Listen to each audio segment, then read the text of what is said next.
what do we mean by motivation? Let's start with the word motivation. Mr. Paul. Motivation can be described as the willing to do something for Since you are too low, my editor is going to hate you. Let's get very close to him, Mr. Biggie. Or shall I get Mr. Aftab to walk around fast because he's a fitted today. Mr. Biggie, walk to all my speakers. Okay, ma'am. What people technically believe in, generally this has been the old school of thought, the traditional school of thought, that people need to stay constantly motivated at work. Or people need to be constantly motivated so that they can give their best and they can be their most productive at work. The leaders have always said we need to motivate our teams, we need to motivate our people so that they will give their best. And people themselves, like workers, for instance, for all of you, people have also been thinking for themselves, we need to constantly motivate ourselves so that we can perform our best. What's the meaning of the word motivation according to you? Let's move to Fahad. Well, motivation can be described as the will to do something positive or something for our self-interest or others with the sense of benefit. Let's say, for example, Mr. Vikas, now I want you to pay attention. Let's assume already that Mr. Fahad is a motivated person. What other word could I use for his motivation or his motivated spirit? No. Another word which usually goes along with it, Mr. Vikas. I have a word I use for it, discipline. Discipline is very closely related to something which I will start discussing, but think about it for a moment. Could I also use the word drive?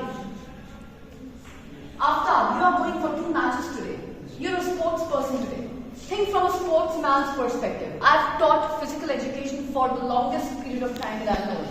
This is taught to athletes every day. You've got to stay motivated every day. Now that's where Vikas's word comes into the picture. Discipline. I may hate it to get out of bed at 4 a.m. in the morning and go to the gym or train, but I've got to be disciplined to do it. I may not be in the mood to do it. I might feel very lazy. I may want to hit the snooze button. I may want to stay in bed for an hour longer. But if the gym trainer wants me there at 4:30 a.m. sharp, I will jump out of bed. Is it happening because you love getting up at 4 a.m.?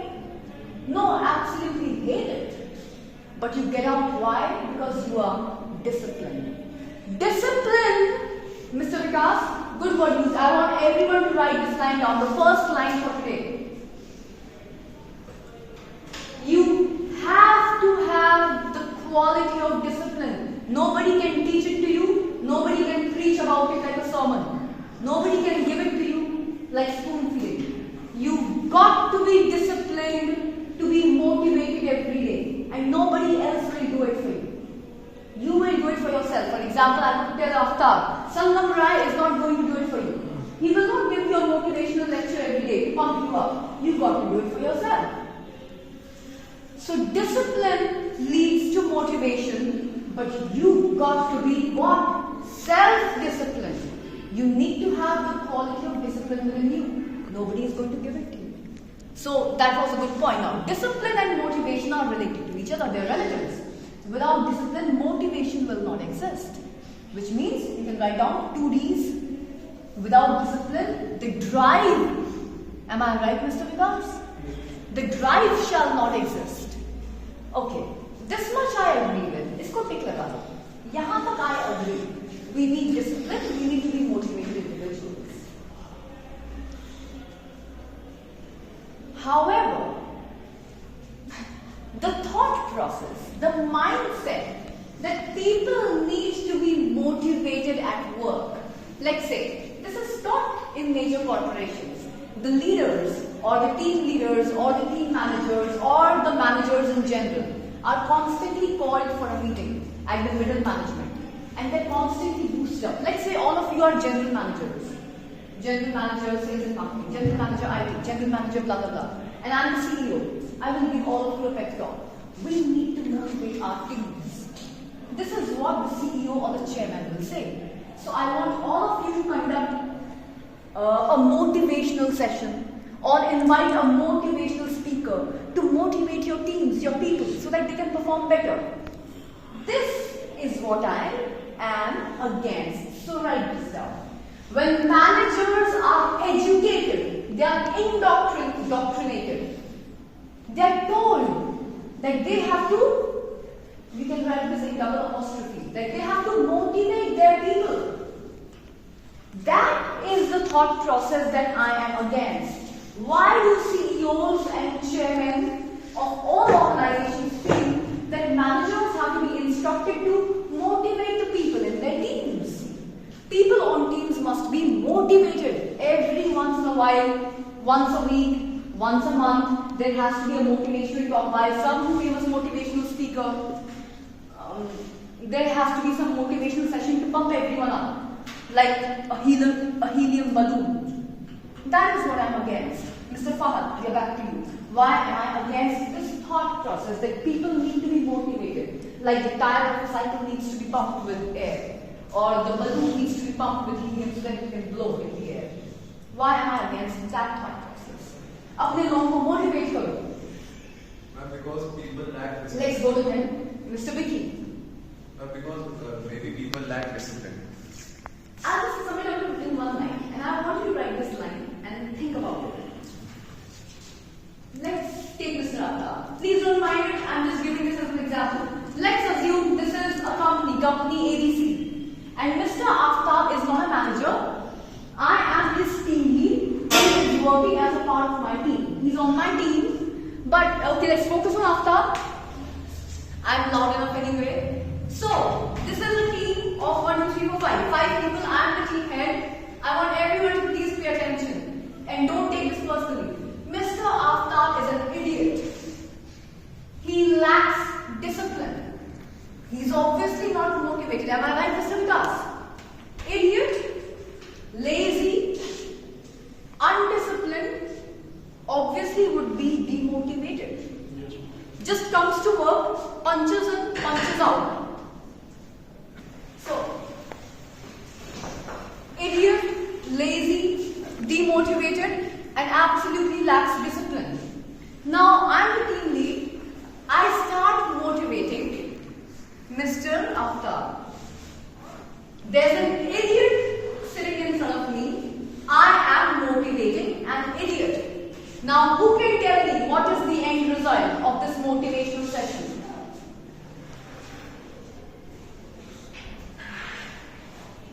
Anyone with a creative mind? Anyone who can think out of the box?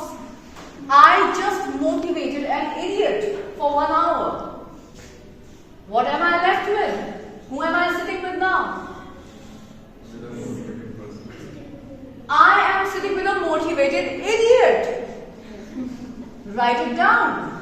If someone is an idiot, you motivate the idiot, you are now left with a motivated idiot. Write this down. You will not get this in books. This is how human psychology operates. If I am, now let's say Mr. Fahad is an extremely emotionally person. He is not politically astute, very emotional, very touchy, very sensitive at work. Lacks professionalism. He works on my team. I motivate Mr. Fahad. Now who am I left with? A motivated, extremely emotional person. Will he lead to results on my team? Well, he'll be motivated for 1 day, but he's still sensitive and touchy and emotional. That motivation's gone even before the day is over. Mr. Fahad does not know he got to be disciplined. He does not know he has to be political and professional. He's a motivated, sensitive person. That's all I got. That did not lead to anything. So many times, because I keep traveling a lot, I give a lot of seminars. I conduct a lot of seminars, and there are people in hundreds and hundreds. And I speak on a lot of topics related to personality, personal development, communication skills, leadership skills, all of that jazz.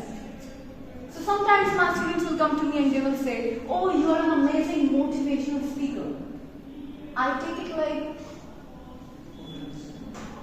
very offensively. Yes. Why do I? I tell them, no, excuse me. I am sorry if I came across as that. I am not a motivational speaker.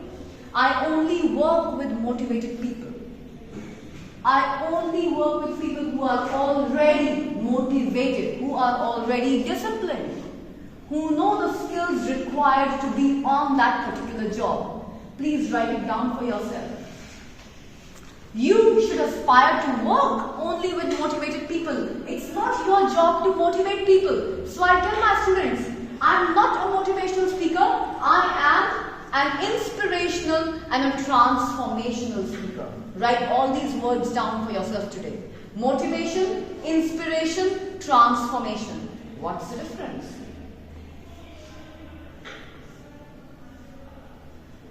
Mr. Vikas, let's get back to you.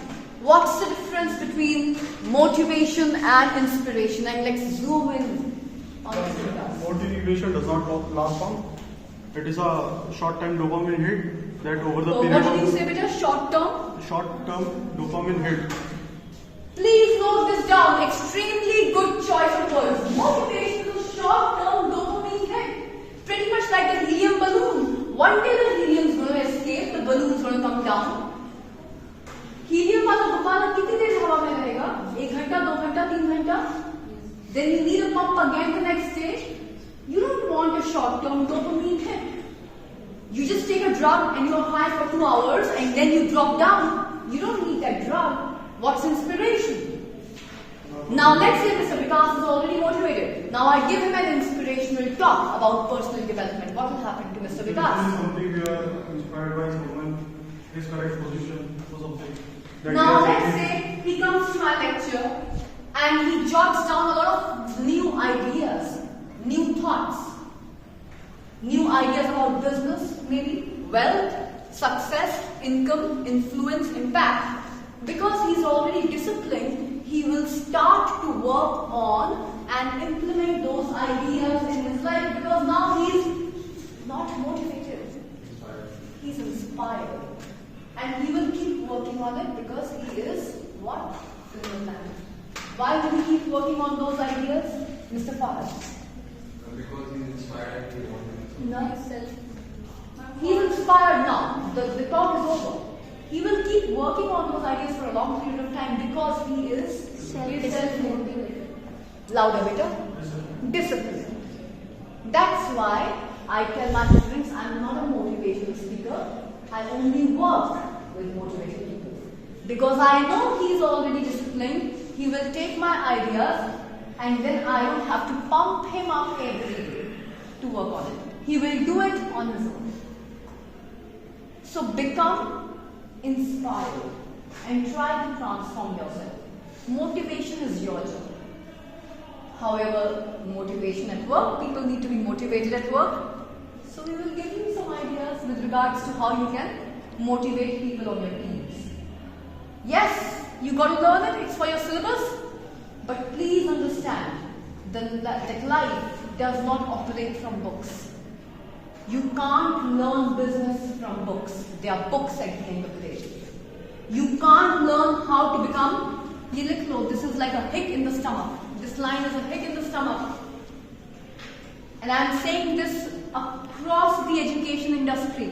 You can't learn to become a billionaire from a professor who is not a billionaire himself or herself. Write this down. You can only learn it from a person who became a billionaire. You will not learn it from a teacher who comes to the class, teaches you from the book, finishes the syllabus and goes away. You don't learn business that way. Mr. Vikas, what are your thoughts on this? Yes, I agree. Why? Someone who hasn't achieved that particular thing shouldn't be capable enough to give advice on it. Absolutely. Someone who has not done it is there giving you lecture notes. How much of a scam is that?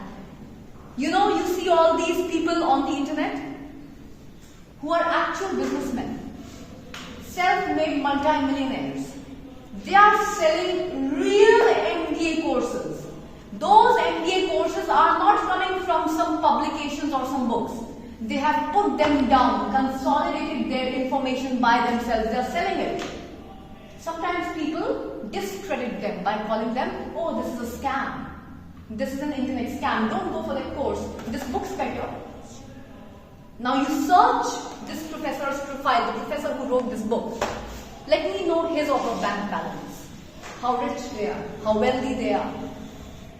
Which one is a bigger scam, Mr. Fahad? A person who comes over here, takes home 60 grand every month as a salary, teaches you about business from the book, or a person sitting somewhere in Australia teaching you about real business, or a person sitting in Romania teaching you about real business, someone who never became an MBA post-grad, but actually became a self-made billionaire or a multi-millionaire. The one who's thinking. I'm not a millionaire. I'm just finishing my syllabus so that you can pass your exam. Yes. There was the same incident. Let's go to Mr. Fahad. You want to share something? There was the same incident recently, for example, that Richie Rich. Yes. The author of Richie Rich, have you heard? Okay. Yes. Have you heard of the book Richie Rich? Yes, sir. Have you heard of books like The Richest Man in Babylon? Think and Grow Rich? All these books. Okay.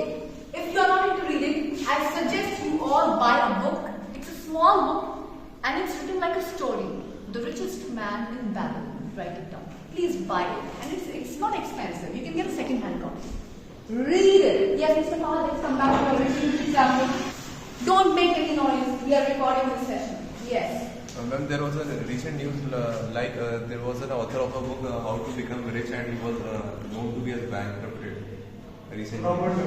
He filed bankruptcy recently. Yes. He was in real estate. 2008 crisis, he went in credit, but later it was found that he is poor to debt. He's into? He's into debt.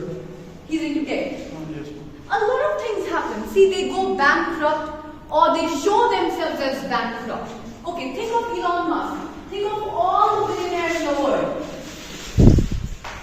They don't pay any taxes. You look at their bank statements, there's hardly any money.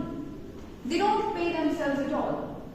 There's a difference between conducting a research on Jeff Bezos, let's say for example,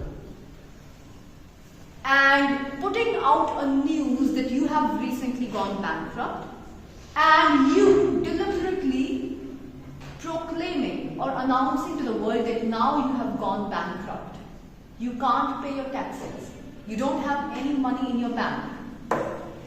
Elon Musk was asked during one of the interviews, you don't own a house. Okay, now he does, but there was an interview some time ago. So the interviewer said, you don't own any house, where do you live? He said, most of the times I live in the factory because I don't want to waste time traveling, so I sleep underneath that bench that I have so that my employees can see me sleeping on the floor and they are working. That has a lot of mental impact on them. And if I have to stay, I just keep shifting houses from friend to friend to friend.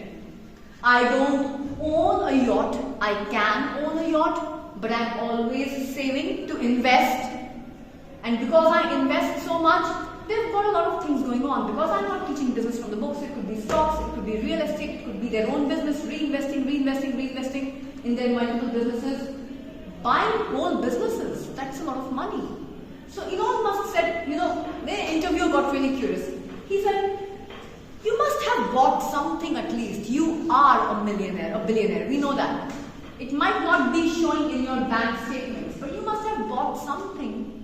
You know what his answer was? He said, I bought a plane for myself. The interviewer said, why did you do that? Why didn't you buy a yacht? Why did you buy a plane? Yes, exactly. Let's focus on Mehak. Why did he buy a plane? Sometimes.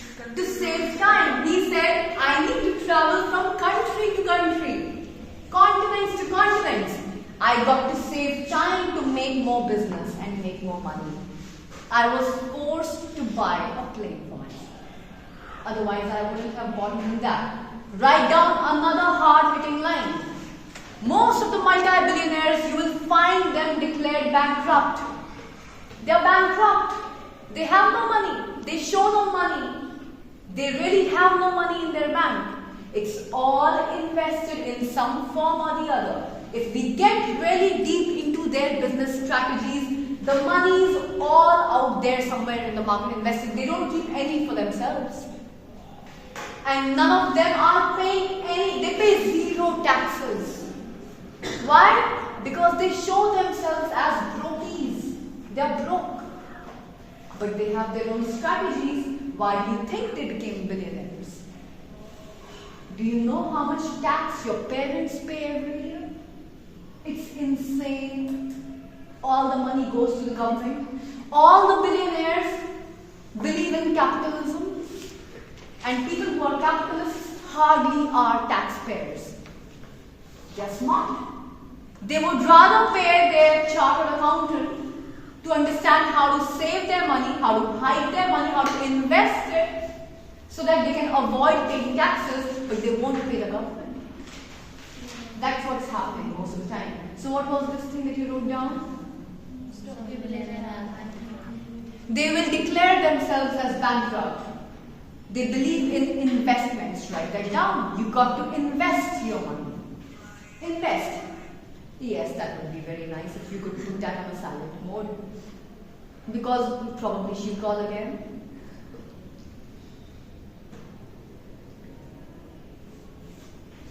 What are you writing? Investments. Now, we'll not get much into the discussion between money and time and which one is bigger and which one is more important. But write this down. We can always discuss it later. Time is more precious than money, and all billionaires know that.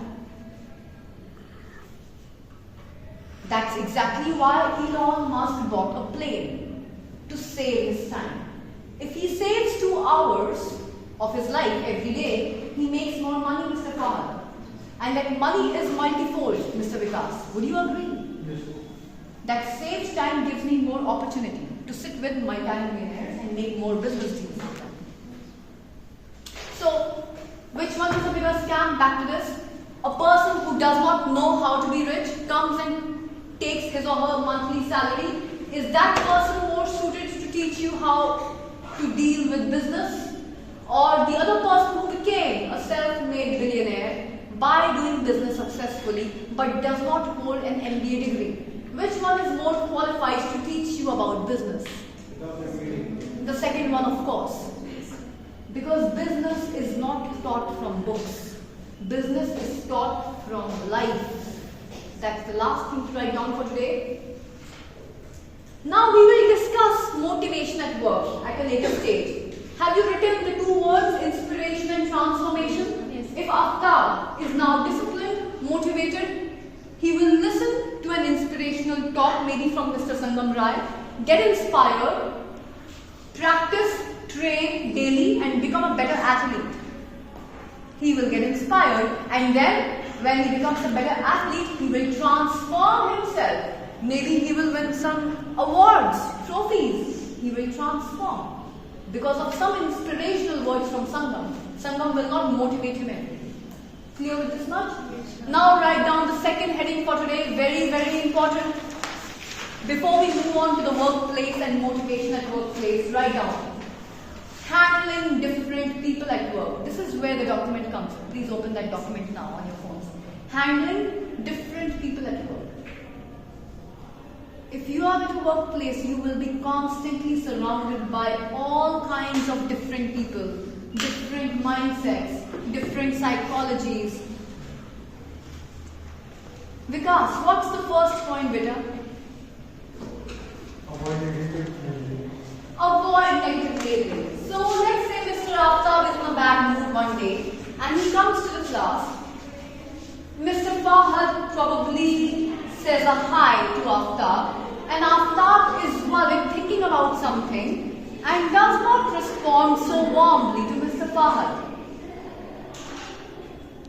Now, 2 conditions. Mr. Fahad might label him negatively. Let's say he's rude, he's not so warm, he's cold, he's socially awkward, he's weird. He labeled him negatively. Or he might have some maturity, some emotional intelligence to understand, okay, this is too fast for me to judge anyone. I don't have any evidence against him. So let me not label him negatively. So do not label people negatively instantaneously. Oh, this person is like that. Oh, Meenakshi is like this. No. Collect evidence. Give them some time. They could be going through something. Second point, Fahad. Try and understand what the points of difference are. Okay, give this point to me.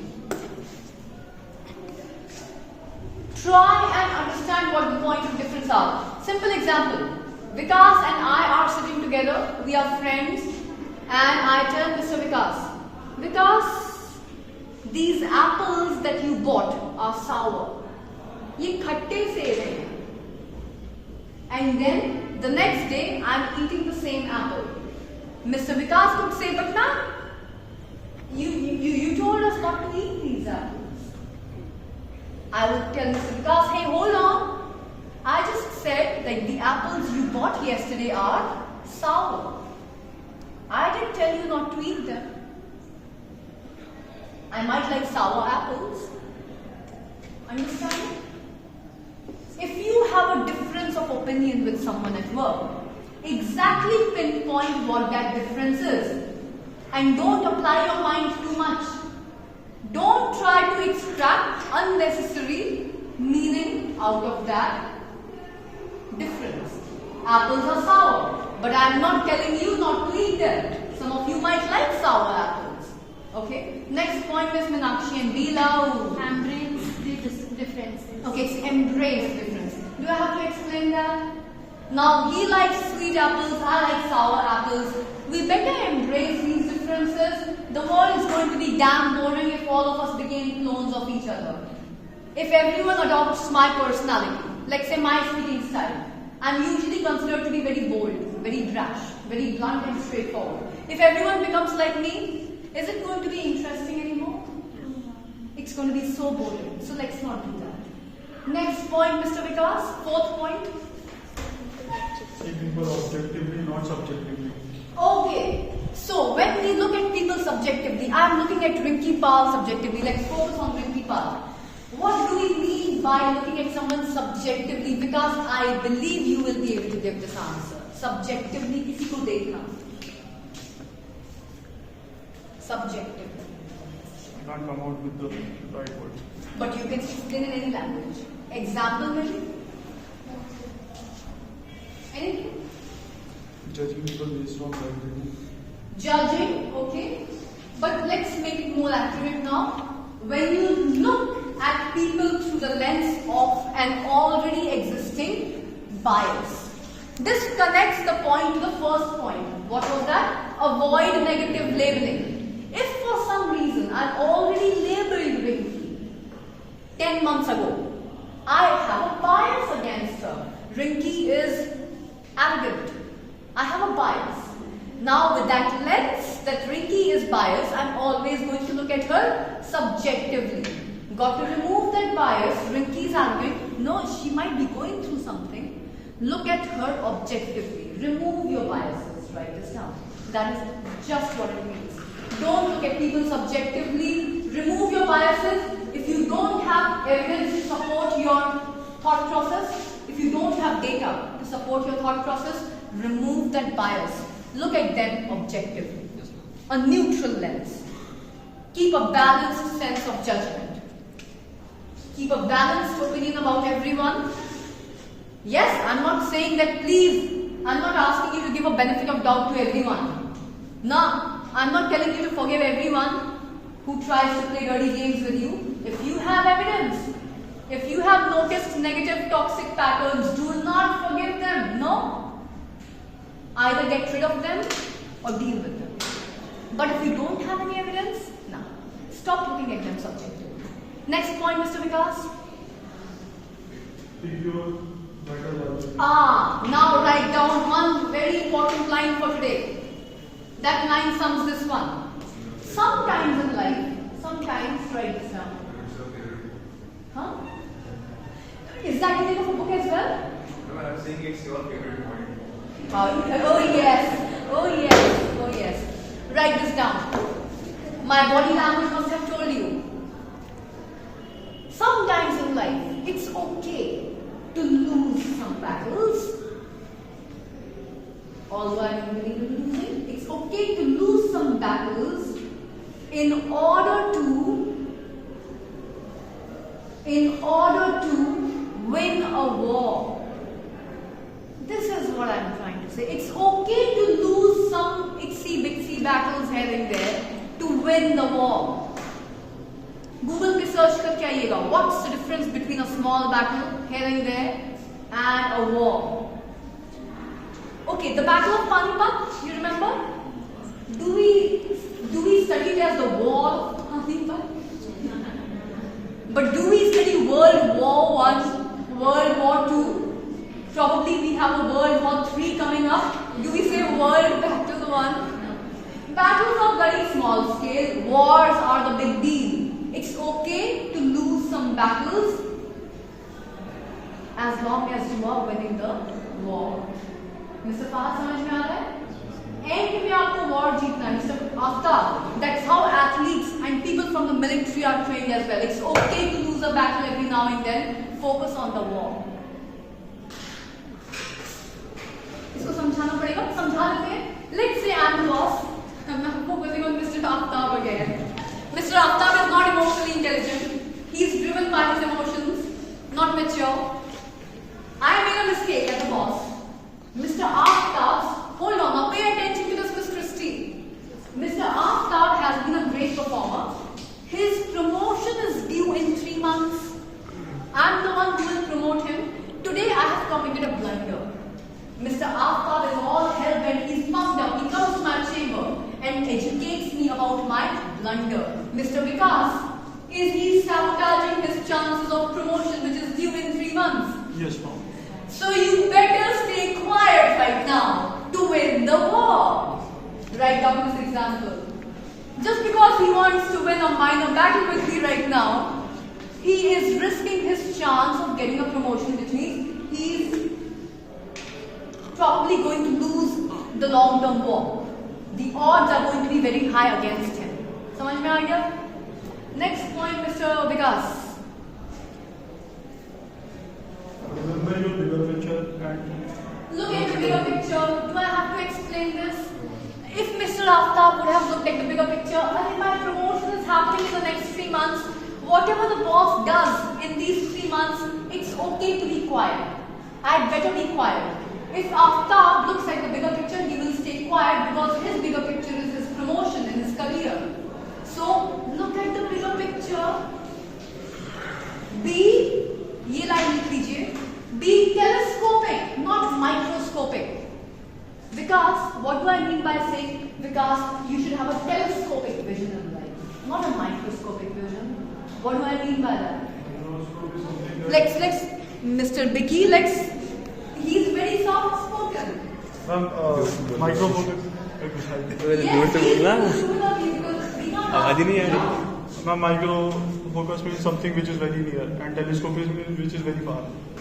You use a telescope to look at the planets, whatever. You go very far with your vision. So if the promotion is over there, Mr. Aftab knows it's better to stay quiet and not argue with the boss. If he is very microscopic, oh, the boss did something today. It's my chance to go and teach him a lesson. His chances of promotion are gone. अच्छा तू मुझे सिखाएगा बेटा. Okay, I will start looking at Mr. Fahad now.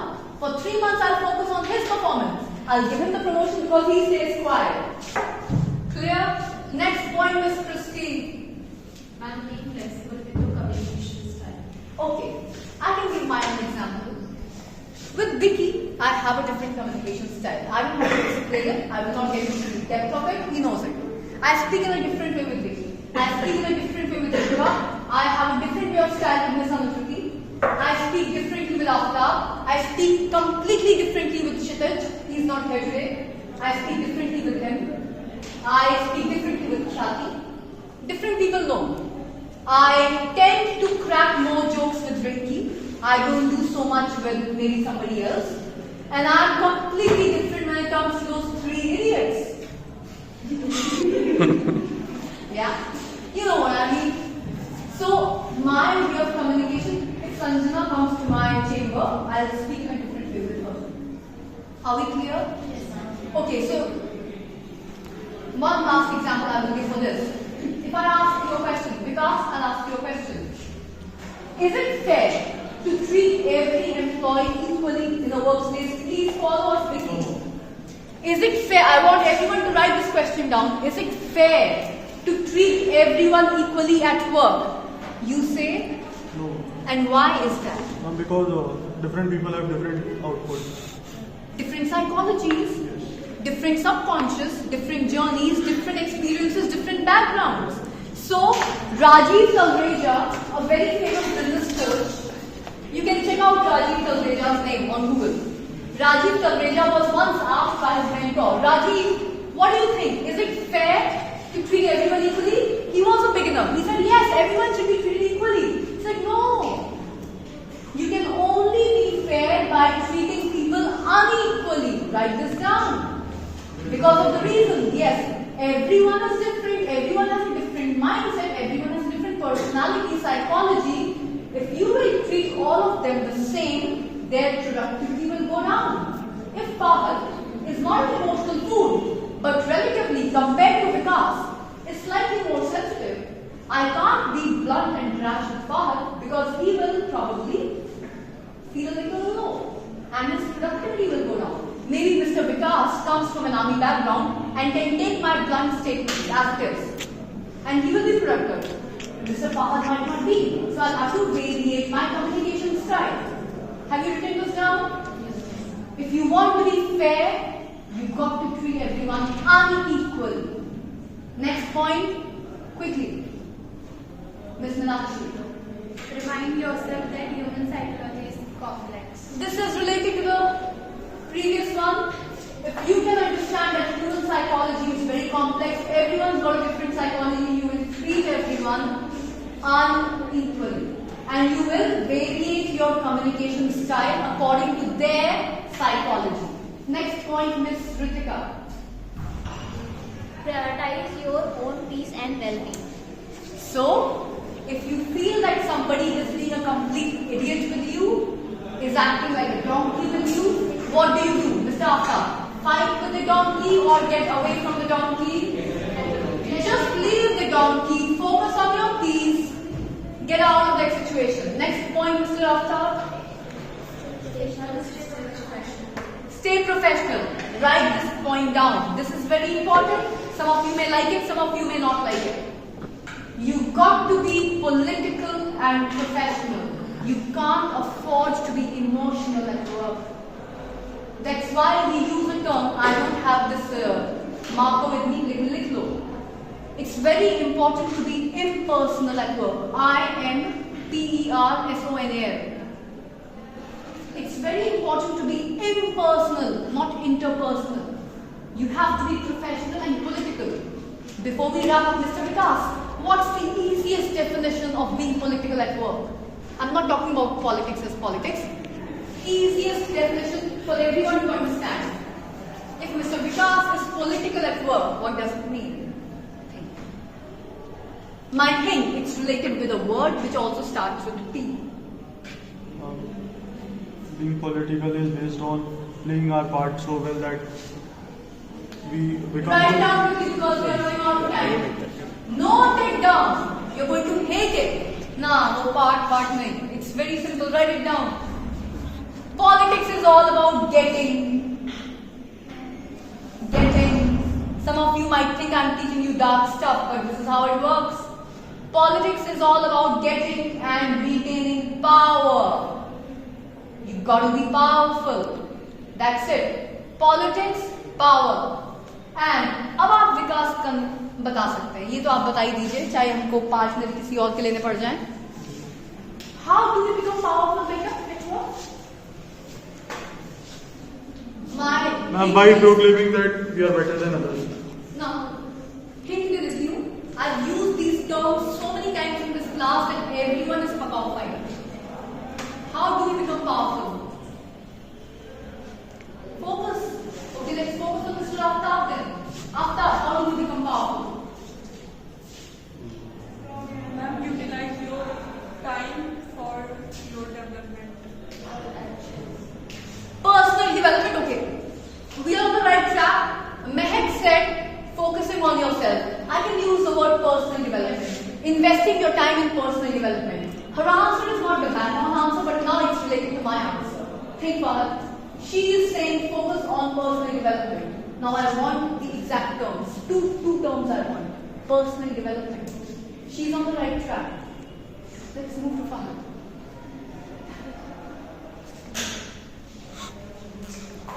The first answer starts with C.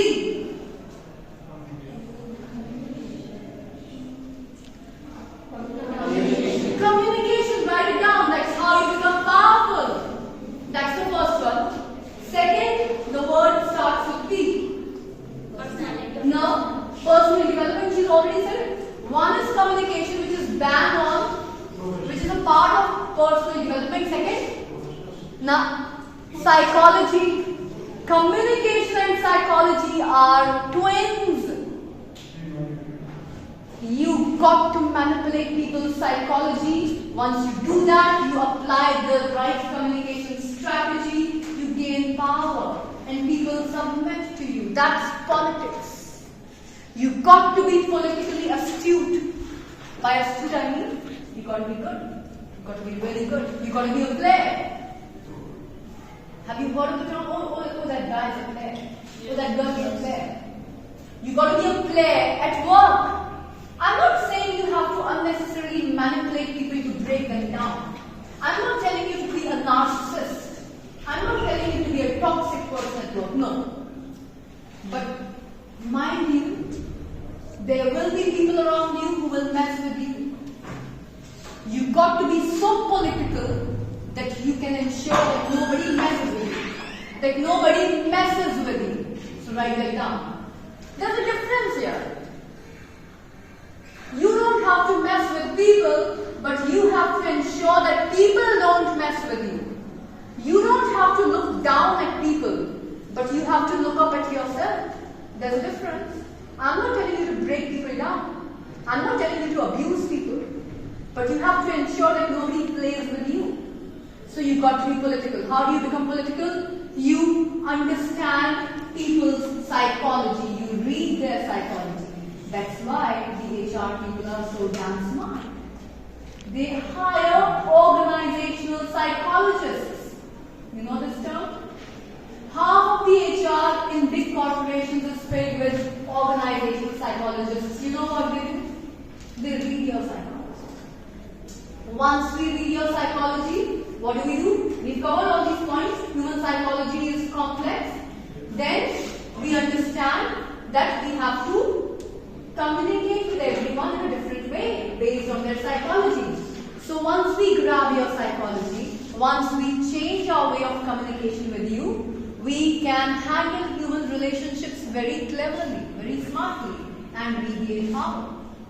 Power is politics. You become political.